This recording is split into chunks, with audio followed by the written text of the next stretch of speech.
भारतीयः जना धन्यः धन्यः अस्माकं परंपरा।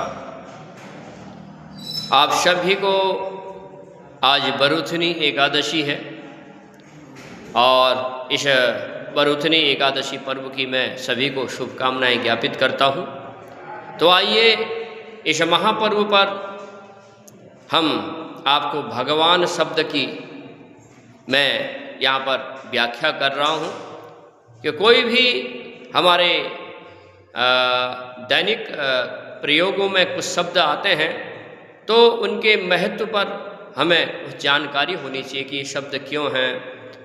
जो भगवान शब्द है वो सबके अंदर विद्यमान है, अर्थात संपूर्ण मानव या पशुवत जो इस चराचर भूमि पर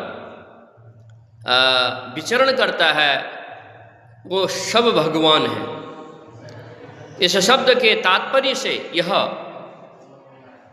हमें ज्ञान प्राप्त होता है कि ईश्वरीय शक्ति के द्वारा जितने भी मानव या पशुवत सृष्टि है वह सब भगवान है। मैं अब आपको सीधे अर्थ की ओर ले चलता हूँ। भव शब्द है भूमि के लिए, क्योंकि भूमि तत्व से हमारे शरीर का निर्माण हुआ है। और गौ शब्द गगन आकाश तेज भी हमारे शरीर के लिए बहुत उपयोगी है। वह तत्व तेज तत्व है, शरीर में जो ऊष्मा देता है उससे भी हमारा निर्माण हुआ है भौतिक शरीर का।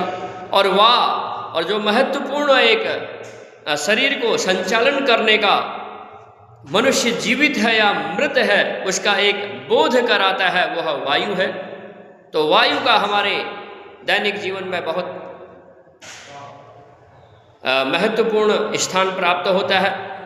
और इसी क्रम में नौ अर्थात नीर जल, अर्थात जल बिना सब शून्य, क्योंकि जल से सभी प्राणी मात्र अपने शरीर को संचालित करता है।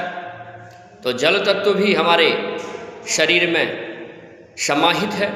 तो कहने का भावार्थ ये है कि जिस मनुष्य या प्राणी के अंदर ये चार तत्व हैं वो भगवान है।